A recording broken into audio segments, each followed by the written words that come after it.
The Peninsula Symphony's March 18th and 19th concerts have the title Fantasy Tales. And of course, that brings to mind the fact that orchestras, that musicians can tell stories in music in a lot of different ways. And so we should think just a little bit about the difference between abstract music, music that just exists on its own with no secondary storyline, and music that specifically tells a story. In this program, we're dealing primarily with the latter category, music that tells a story on one or another level, but I'm going to also establish that there are two different kinds of storytelling in music. One is a little more abstract, scene setting, mood setting, and the other is one that actually tells a story in specific musical ingredients. And that really happens mostly in the second half of the program. So let's start by talking about the first half of the program, which will also, by the way, include our surprise piece. We always have a surprise piece on each program, and with such a audience-friendly, open to all ages kind of a program as this, our surprise piece will be one that will be instantly recognizable by anybody under 25, especially those, let's say 10 to 20. You'll have to come to the concert hall to experience that, but it will be a great deal of fun, a wonderful little extra bonus thrown into each of our concerts this year. That happens in the first half of the program. The program begins with Cinderella. This is not Walt Disney's Cinderella. This is a more abstract. Remember that Cinderella is a folk story that is shared by almost every culture on Earth. And everybody knows the story of Cinderella. Rossini tells it in a particularly lighthearted and amusing and very touching way.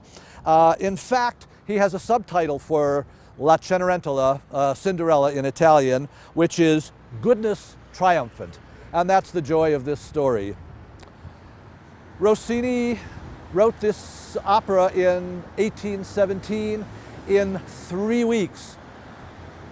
Rossini's comic operas are really the only successor to the greatest of all comic opera writers, Mozart, very much in the same style, a little bit more romanticized, both musically and storytelling-wise than Mozart.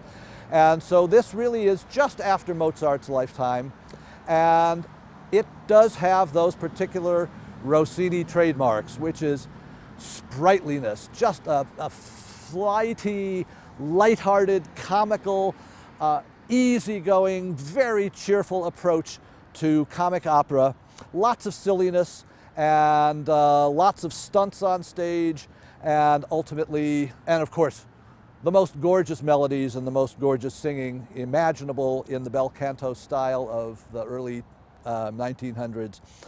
But one of the most interesting things about this particular opera, La Cenerentola, Cinderella, is that Rossini wrote it in only 3 weeks. Another connection between Mozart and Rossini. They were among the most facile, the most amazingly brilliant minds in creating and retaining a musical idea. This opera was actually written in 3 weeks. A good scribe today would have a hard time writing it down in 3 weeks. Composing it is just an extraordinary feat. But he was in a big hurry, as you can tell, and so he didn't actually write an overture for La Cenerentola. He borrowed one. So he borrowed an overture that he had written for an opera that had been kind of a failure the previous year. And you would think, well, how would that work? It's not really integrated into the story. Rossini overtures are not really integrated into the story. With later composers like Weber or much later Wagner and Verdi, very often the opera overture, if there is an overture, actually tells the story in melodies of the opera itself. Rossini never does that. What we have here is a fantastically sprightly, lighthearted, almost laughing kind of overture. Here's the main theme from the beginning. Well, actually, there's a slow introduction, and then the main theme from the body of the piece. And it almost sounds as if the instruments in the orchestra are laughing. Ba-da-da, ba-da-da, ba-da-da, ha ha ha is really the mode here.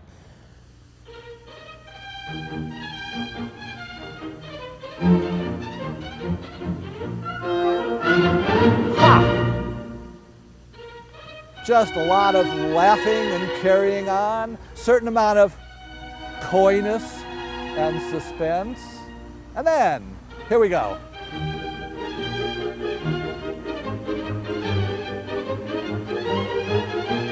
Very flashy instrumental playing.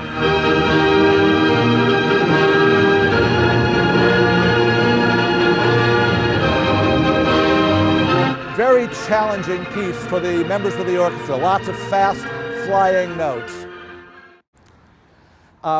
Later on in the overture, we come to a place where the most characteristic of Rossini's trademarks happens.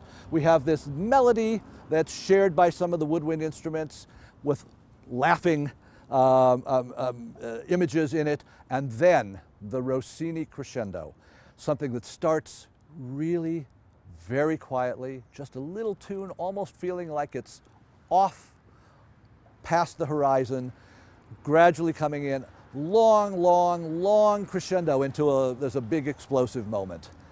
So here's the woodwind melodies that precede it. Ha ha ha ha ha.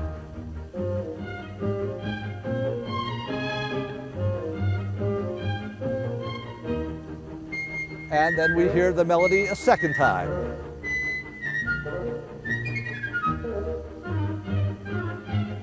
More shared laughter across the stage. And here's the crescendo. Starts almost imperceptibly, so softly.